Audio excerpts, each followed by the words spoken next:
Am I audible? Yes, ma'am. Good evening, all. Okay, so today we are going to discuss the ISS paper 3 for the year 2020. Okay, so let me share the paper first.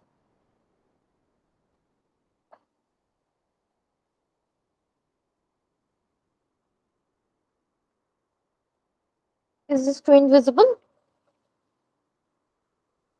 Yes, ma'am. Okay, so this is the paper which we are going to discuss today. So, not serially, but haphazardly, few of the sums we are going to discuss, a few of the questions rather. This paper is the descriptive type paper, and we need to we have to write some questions, and these are subjective type questions, as we all know. So, I'm going to start with the first question, that is one part A. This is a very easy question, so I am starting with this one only. So, one part A starts with describe the advantages of sampling versus complete enumeration. Write the circumstances under which complete enumeration is preferred to sampling. So, there are two parts, and obviously, a total of 10 marks is allotted for this sum.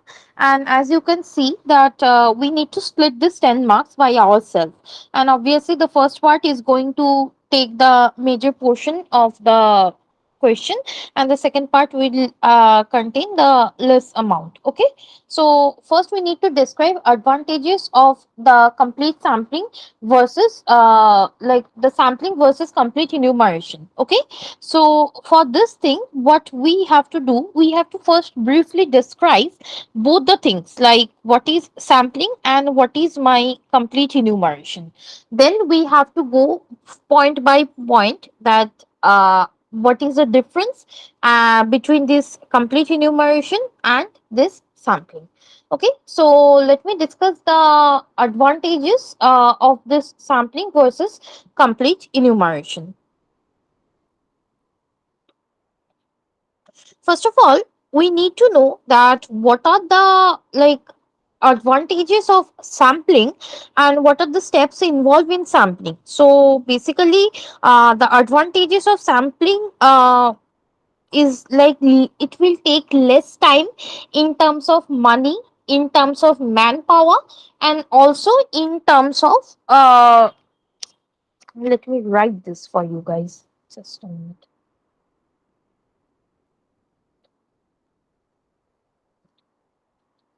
One is like less time, less manpower,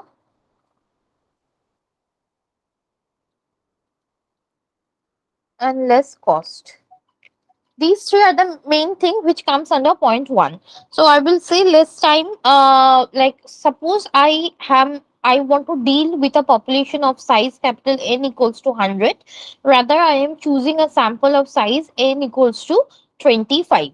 So, and I need a machine to like take the weight or to measure something of this particular individuals. So, for this machine, for 25 people, suppose two machines are going to be enough, and suppose I need 2 days to calculate the data. Okay, but if I am going to do this for this set of 100 individuals, it's going to be increased. So that's why if I am going to do the same thing for 25 individuals, and I need suppose say 5%. So our team of 5% for working for 2 days with two machines can give me a data of 25 people accurately. So by using this, if I can estimate the data for the result or characteristics for this 100 people, is it possible to estimate? Yes, it's possible to estimate. Then only I can go for this sampling. The next part actually is a part which actually going to is asking for you where the cases, where circumstances where complete enumeration is preferred. So first we need to know that where sampling is preferred, if my sampling is possible, because sampling actually, like when I told you that what is complete enumeration is to deal with the whole population, and sampling is to take a small portion of by proper method from the population, and then to use that sample and to do our statistical analysis on this particular sample only, because we assume that, not only assume, it is justified that this sample taken from this whole population actually have the characteristics of the population or possesses all the characteristics of the population, if and only if, or provided that it is taken like in a proper manner, not like is in a biased manner or something.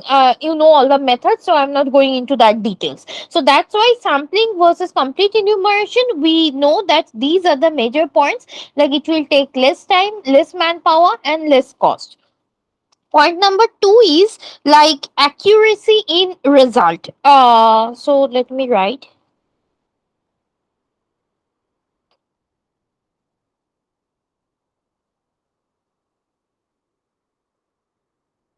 Accuracy in result, under this I will have two sub points. Sub point number one, it is always possible to get standard error involved with the estimate used in the sampling design. So you know what are the main key features of sampling. One is my sampling design. So standard error of sampling design, we can get this standard error of sampling design, and we actually know this thing that variance, square root of variance is equals to SD, which is over here is called the standard error. Under the cases, the SRS WR, WOR, these are different, but this is standard error. And efficiency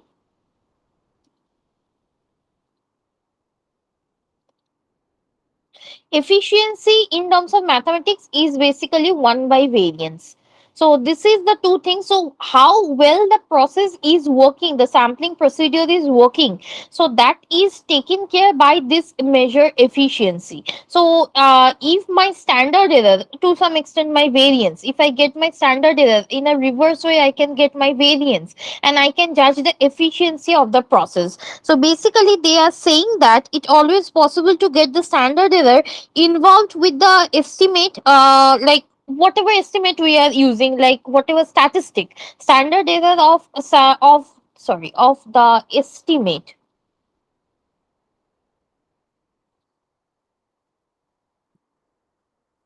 involved in sampling design, and that estimate, you know, always is going to be a statistic.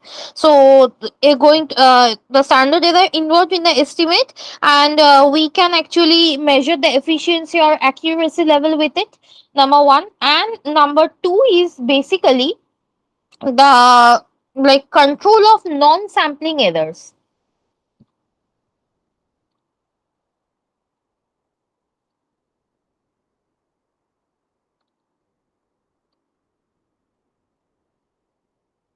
Control of non-sampling errors like training of the interviewers. What are my non-sampling errors? Under my non-sampling error, it basically comes like training of the interviewer,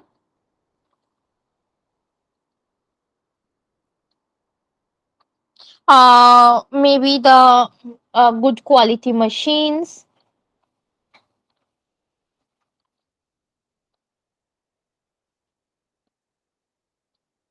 etc. Whatever is involved in the study, which is not in our hand, basically training, the biasedness we can control, but the training of the interviewer, how well you are giving the training to the interviewer who is involved, what is the target of the survey, as per that, good quality of the machines, these are the things which comes under this non-sampling errors. Next is my point number 4 of greater scope. Sorry, I think this is point 3, greater scope. So like in there are situations like where machines and interviewers are required, and it's always better how to carry a survey on a part of the population so that accurate result can be achieved. Hence like what do I say, like hence like for like whenever we are instead of dealing with the population, we are dealing with the sample, and the samples should be chosen so carefully that we may get the accuracy of the result that was discussed in the previous point. So hence sensible issues in a greater scope is there for a sample instead of population. Like suppose you wanted to judge something which is very difficult to judge, which is very costly, and maybe the topic is very sensible. So instead of enumerating with the whole population, you may go for a sample which may possess the character of the population and can give you the accurate result. So sensible issues can be taken care by greater scope. So I'm just writing only this thing.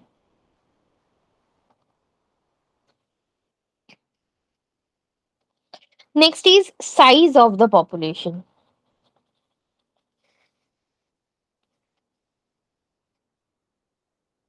This is a very big thing, that the size of the population is very large. Obviously it's very difficult to handle.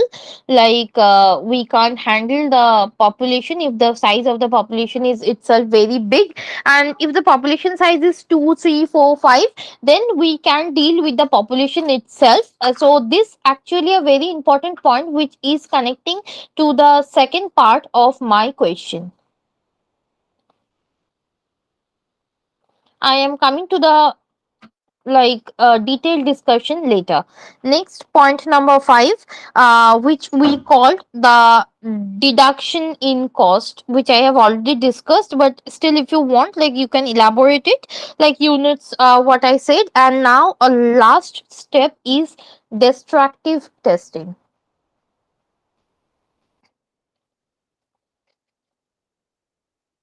This is also another point where actually another thing can be asked, where sampling is preferred over complete sampling is preferred over complete enumeration.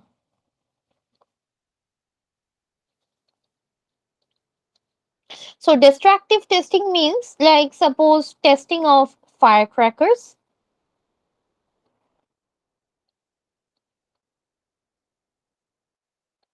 or blood test. Obviously, like if I am not going for the sample testing, suppose in a production of firecrackers, a factory, a lot is produced and the lot size is 10,000, say, and I wanted to test that whether they are of good quality or not. So on this regards, I am actually like testing each and every unit of the population. So basically I am just burning all the firecrackers, so I am left with zero after the testing procedure. These are called my destructive testing. So it's not possible in this kind of testing. Only sample testing is recommended. So sampling is preferred, or rather I can say this, it is recommended to use sampling. Now, coming to the second part of the question, where my sample size was population size was very large, then this is the reason we go for like sampling rather than complete enumeration. So one reason that we go for sampling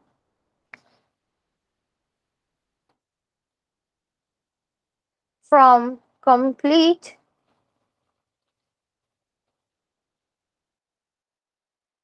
enumeration, because because it's very difficult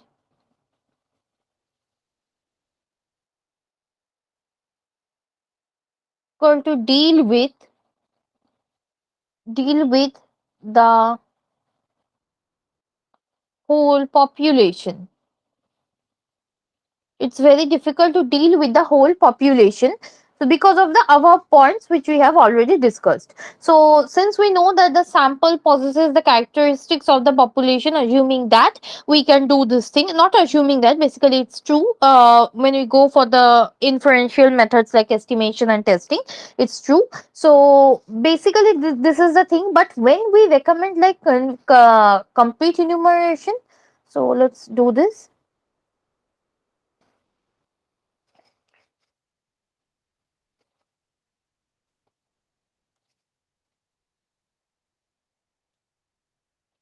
Recommendation of complete enumeration. So we recommend complete enumeration when my population size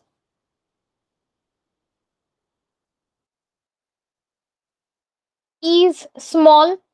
Obviously, if it is small, why we'll go for the sampling? We can deal with the whole population. But the thing is that this is like I am writing something which is opposite. We can go for the sampling if the population is very large. We can go for the complete enumeration if the population size is very small. So we need to specify cases that when my population size will be very small. My population size will be very small. For example, like people suffering from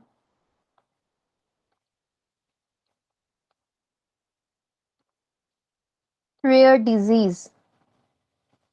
So in that case, suppose out of the whole India, so India has a very large population. So out of the whole India, I can suppose find only say 19 people who are suffering from this disease out of whole India population. So with respect to that, this is a very small number. So people suffering from that particular rare disease, that total number is 19. So from 19, if I choose a sample, I can choose a sample of size maybe 5, 6, 7, whatever be the required size I may choose, but that won't possess all the quality or characteristics of the population. So what will happen if I do that? If you can elaborately write this example, if a sample of size this is chosen, then basically what will happen in that case? Then all the then not all, we should not write in this way. Let us write in a different way. Hmm. Then all the properties,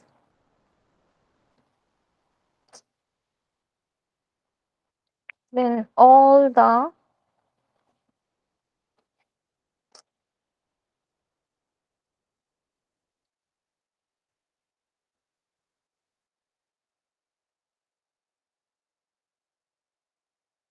then all the characteristics of the population. Mhm. uh, then we may not be able to capture, or you can say judge,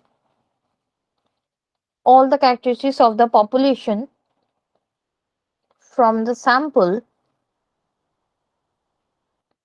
mm, if the population size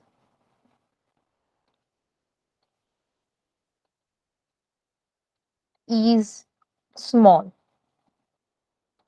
So these are the reason that why we go for like complete enumeration rather than sampling.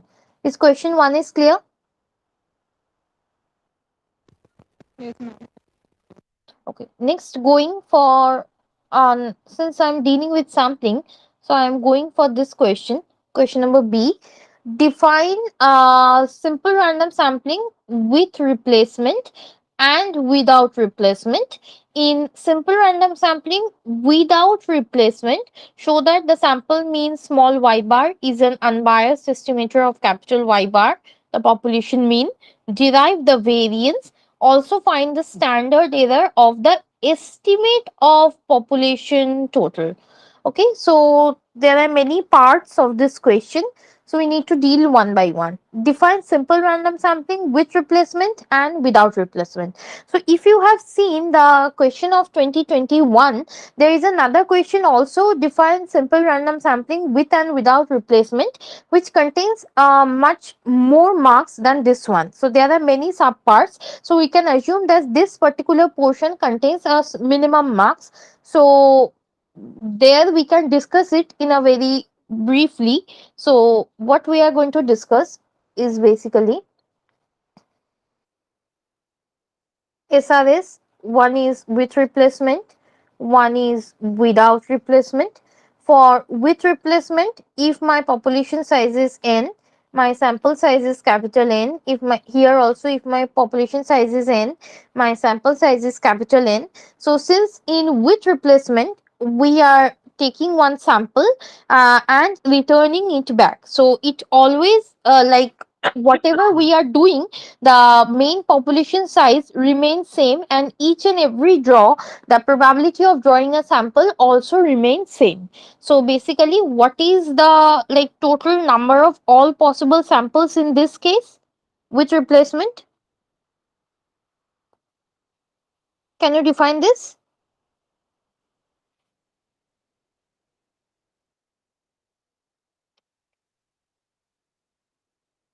For without replacement, it is basically NCN, and this is n to the power n.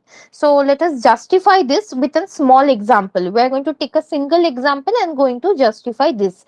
Let us take n equals to say 3 and small n equals to 2, and the units of the population is the population units. I am writing P equals to U1, U2, U3, and this U1, U2, U3 corresponds to 1, 2, 3.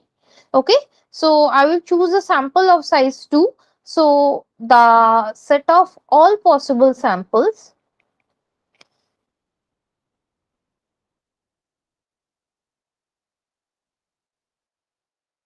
what are the set of all possible samples? This 1, 1, 1, 2, this 1, 3, this 2, 1, this 2, 2, this 2, 3, this 3, 1, this 3, 2, this 3, 3. So this is my set of all possible samples. So if I wanted to go for like with replacement, so the set of all possible samples, suppose this is called my S. So S will be there because so capital N to the power small n stands for 3 square, that is equals to 9. So 9 elements are there. Since repetition is allowed, so once one unit number 1 is selected and we are returning it back, so we can choose it again. So what are the characteristics? Like repetition allowed. Okay, so we are like allowing the repetition for with replacement, but whenever we are going for without replacement, so here basically it is NCN, which is my 3C2, which is basically 3. So here repetition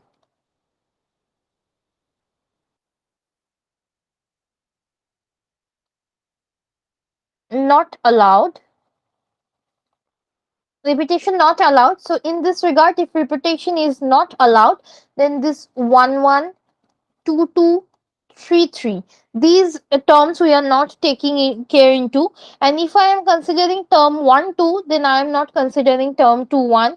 If I am considering 1, 3, I am not considering 3, 1. If I am considering 2, 3, I am not considering 3, 2. So the term we are considering is 1, 2, 1, 3, and 2, 3, which is basically 3 terms. And for over here, 9 terms, that means the total S is considered. So with a small example, we can explain the whole thing. Next, going for the next part, that for without replacement, show that the sample mean y bar is an unbiased estimator of capital Y bar. Before we go for this, like we need to show that we need to define what is my capital Y bar, what is my small y bar. So my suppose we are going to assume the before we go for the notation, we are going to assume that this uh y1, y2, yn, these are my population unit.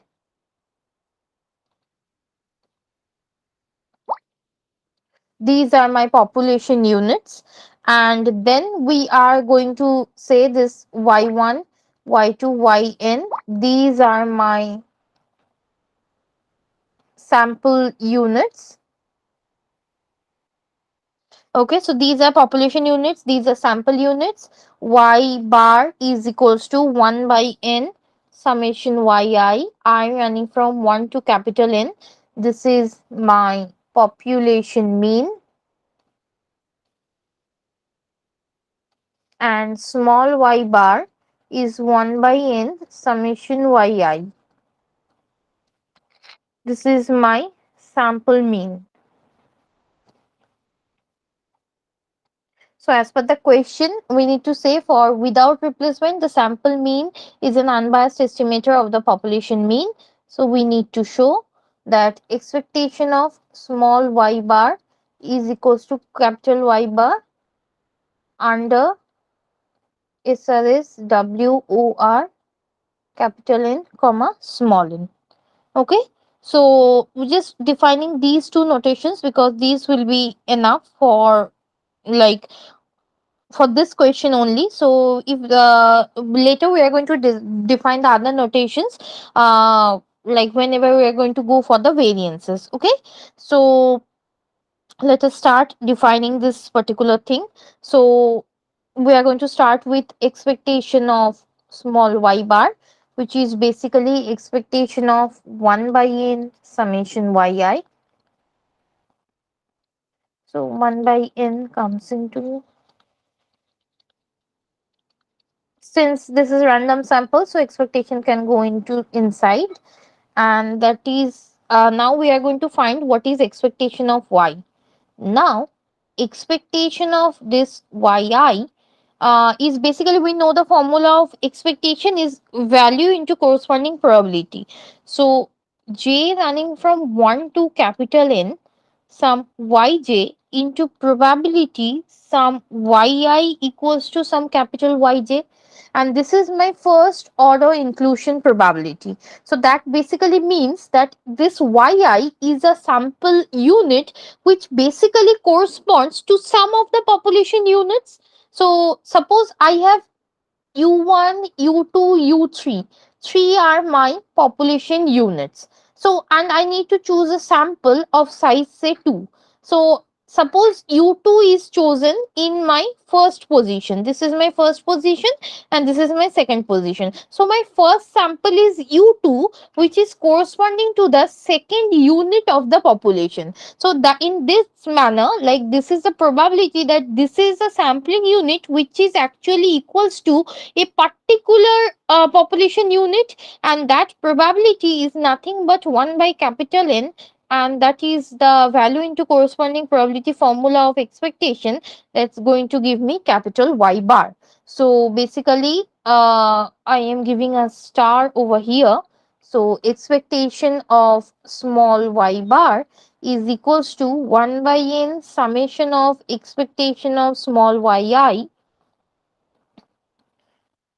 I should write from star, that is equals to 1 by n summation of I running from 1 to n of y bar, that is going to give me 1 by n into y bar, that is equals to y bar itself. Okay, so the first part is done. Any queries?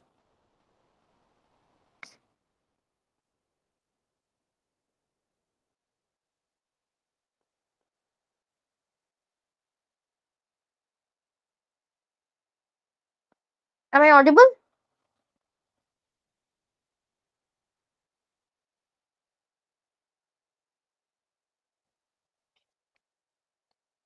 Okay, so moving on to the next portion, which is saying that the derive its variance, also find the standard error of the estimate of the population total.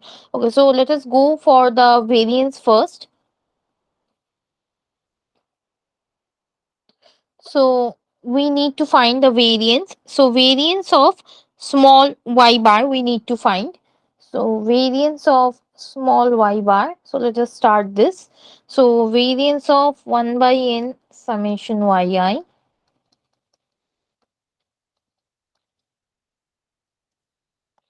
that is 1 by n square summation of, now it is not that easy that it's going to give me variance of yi itself, since for without replacement the unit once taken is not replaced back.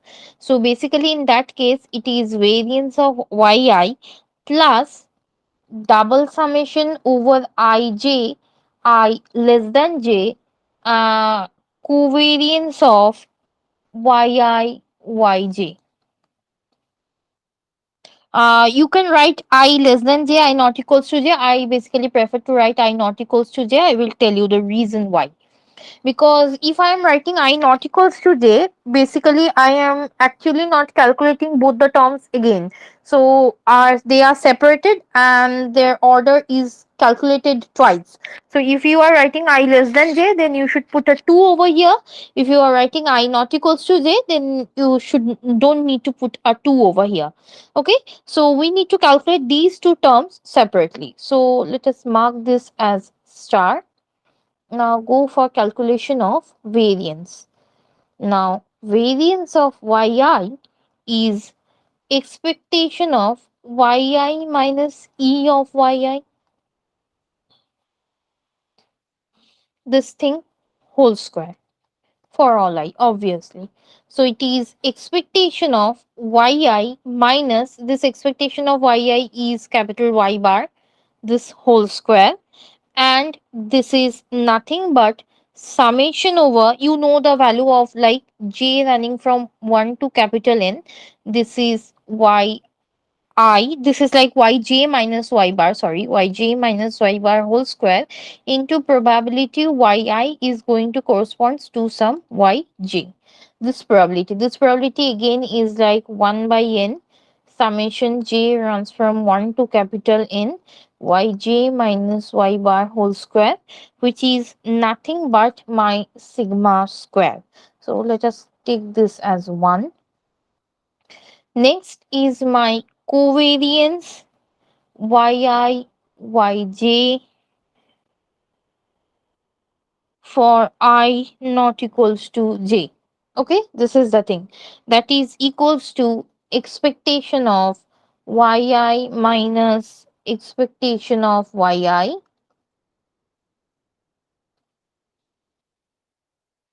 and then it is yj minus expectation of yj. So this is the thing. So what we are going to write, since there are two suffix over here, so we are going to take a double summation over two things k and l. We are writing k and l both runs from 1 to capital N, and obviously k is not equals to l. So we are going to write yk minus y bar yl minus y bar into probability that yi is going to small yi is going to take the value capital yk, and the joint probability that small yj is going to take the value yl. So this probability, you know, 1 by n into n minus 1. So this is 1 by n into n minus 1. So that is leftover part is k running from 1 to n, L running from 1 to n, k not equals to L, yk minus y bar, yl minus y bar, and that gives you nothing but the variance portion, which is like the covariance portion. So we don't know the formula of this thing. This much part is okay, and if you can see this particular term, if k is equals to L, is going to give you the variance, and if k is not equals to L, is going to give you the covariance part. So we can split this up by using this separately, where k, we can like separate this k not equals to part into two parts, where k is going to be exactly equals to L and where k is not equals to L. So we are going to take the portions where k is equals to L. Okay, let us separate this because the one summation doesn't depends on other. So this is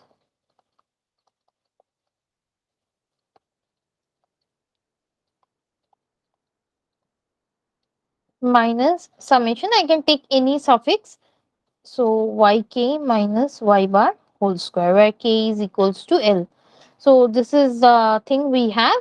So by a property of mean, that the deviation of each mean, the mean of each value and the sum over that thing gives you 0. So both the terms over here are 0. These two terms are actually individually 0. So obviously their product is actually 0. So 1 by n into n minus 1 with a minus sign. You are having summation over k running from 1 to n yk minus y bar whole square. So I am clubbing 1 by n with this particular thing. So that is give me minus of sigma square by n minus 1. Let's consider this to be equation 2. So using 1 and 2 in star, we get the star was variance of yi. So in star we use this and we get 1 by n square, n into sigma square plus there was a double summation, and that double summation actually gives me n into n minus 1 into minus of sigma square by n minus 1. So that is the thing, and after doing a certain steps of simplification, we will actually get this value n minus n. Basically we are going to get this value n minus 1 minus n plus 1 by n minus 1 into sigma square by small n. So that gives me n minus n by n minus 1 into sigma square by small n. Also, we know a popular formula which says that capital N into sigma square is equals to n minus 1 into s square, because only sigma square and s square differs by their denominator only. So basically I am going to use that trick. I am going to write n minus n by capital N into small n into basically capital S square. So by using this, this comes out to be this. So ultimately variance of small y bar is capital N minus small n by capital N into small n into S square. So I should correct myself over here. It was not variance of yi, it was variance of y bar.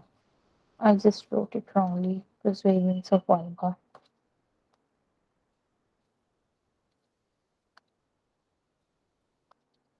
Yes. Is it okay? Is it clear?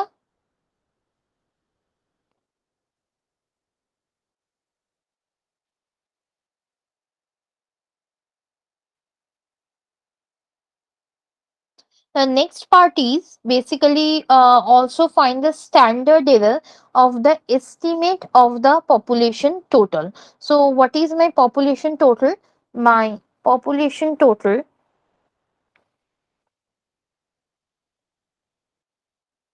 is capital Y, and its estimate is obviously my sample total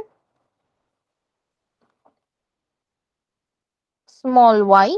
So you can find out the, like, what do I say, the standard error. Like you need to find standard error of small y bar. You can, if you can find standard error of small y bar, then you will be able to find the standard error of small y itself. So it's quite easy. If you have obtained the variance, then you will be able to find out their variance, their estimate as well. But you know that this capital S square is not the thing, because variance we can't estimate. This capital S square formula is based on this sample. So one of the drawback of this capital S square is this, that this S square is based on, not sample, sorry, this is based on population. So we can't obtain this. So we need to estimate S square. So what will be the procedure of estimation of this capital S square? I'm just showing the process of estimation of S square. So I will start with this. Expectation of small s square is basically equals to expectation of 1 by n minus 1 summation I running from 1 to n yi minus y bar whole square.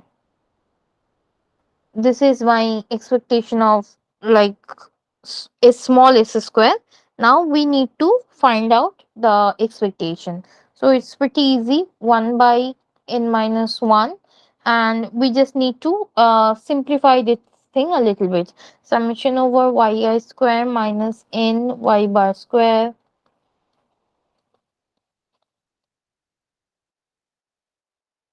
So 1 by n minus 1. Now we are going to incorporate the expectation inside it, and we know that expectation of some x square minus expectation square x gives you variance of x. That implies expectation of x square is variance of x plus some e square x. So we are going to use this thing and going to write the whole formula as same, summation over variance of yi plus e square yi, I running from 1 to n minus n into variance of y bar plus e square y bar. Let it be a second bracket. Now we need to put the values of these things which are already known to us, and the values will be 1 by n minus 1 summation I running from 1 to n sigma square plus y bar square minus n into n minus small n into capital N into small n s square plus y bar square. So after a few steps of simplification, we are going to get that it is exactly equals to s square. So we can say small s square is an unbiased estimator of capital S square. So variance hat of y bar for SR is WOR will be capital N minus small n by capital N into small n into, in case of capital S square, we can write small s square, where small s square is the 1 by n minus 1, which is basically this small s square is based on sample. Is it clear?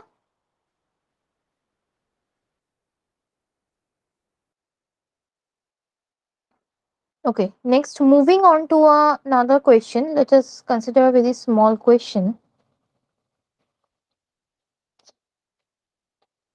Okay, explain the concept of inter sorry explain the concept of interpenetrating subsampling.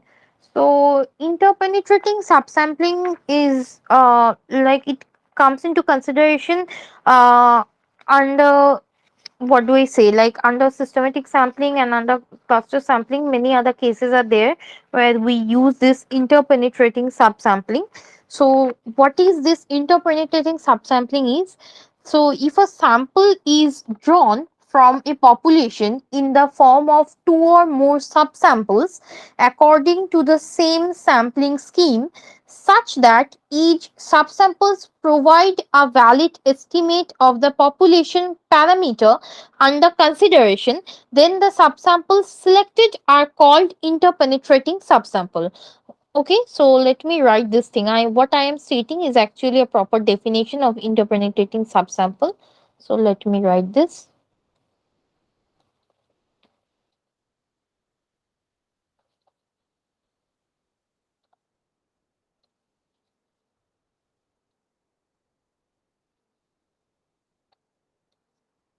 Interpenetrating subsamples. So they say that if a sample is drawn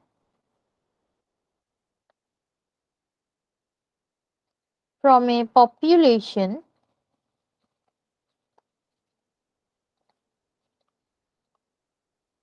in the form of at least two or more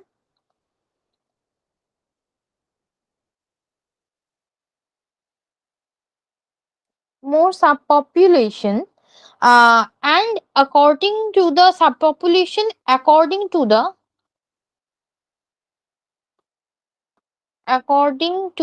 same sampling scheme,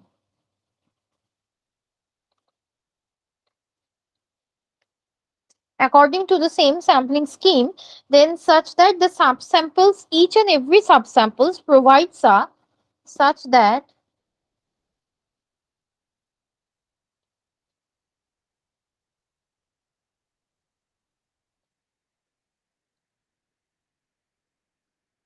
provides say each and every subsample provides a valid estimate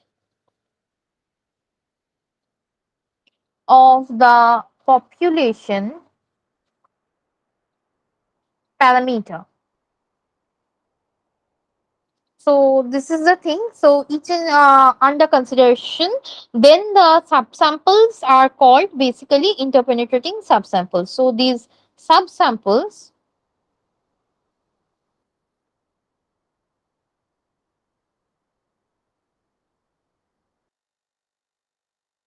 are called interpenetrating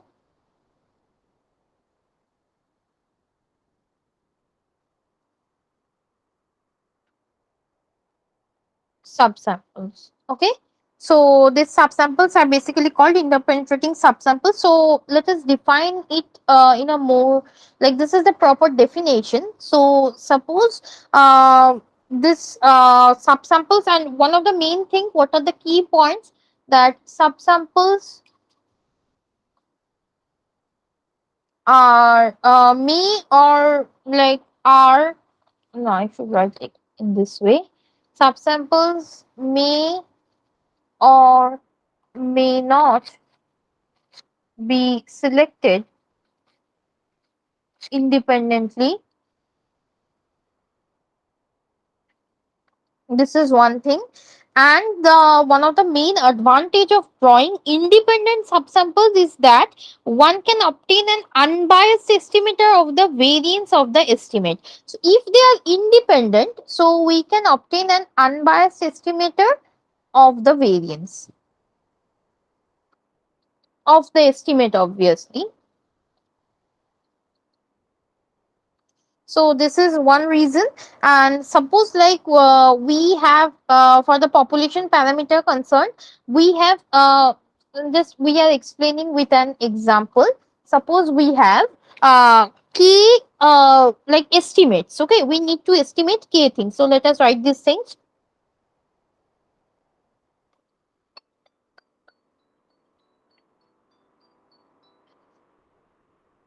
So suppose we have k estimates, t1, t2, tk. These are my k unbiased estimators. K unbiased estimators for the population parameter, and for K coming from K interpenetrating subsamples. So what we can get a pooled unbiased estimator of this K estimator. Next steps will be to get pooled unbiased estimator of this K estimator, and we can then estimate our parameter. Suppose the parameter under consideration is theta hat, which is my t over here, and 1 by n summation of ti, I running from 1 to k. So basically this is the concept of interpenetrating subsample, and also we can find the variance of this thing as well. This variance has of theta hat we can obtain, and the formula will be something like this.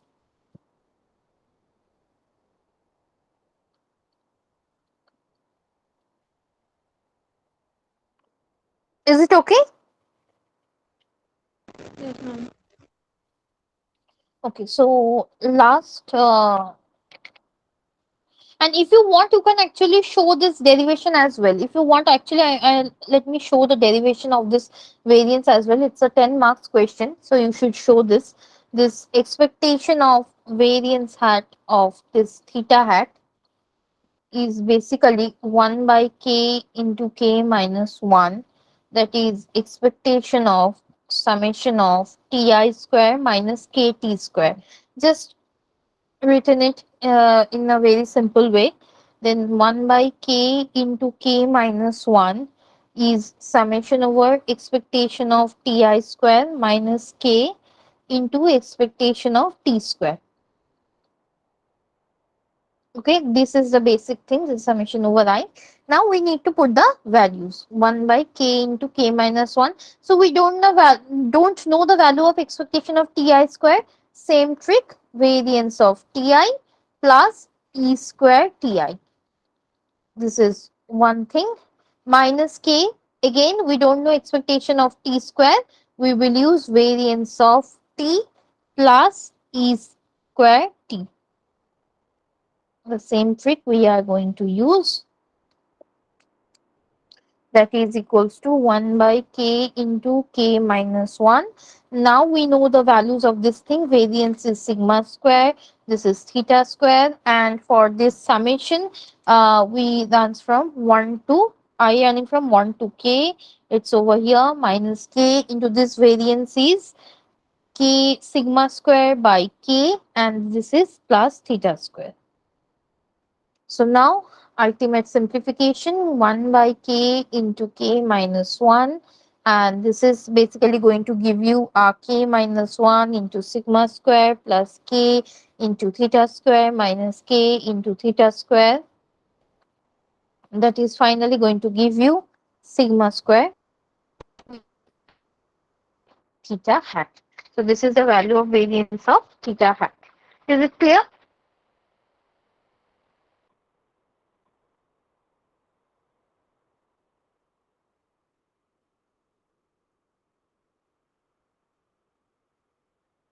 So any question?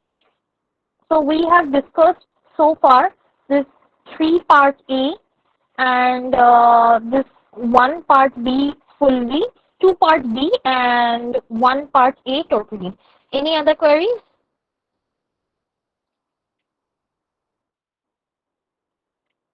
So we are going to discuss the rest of the thing in the next class.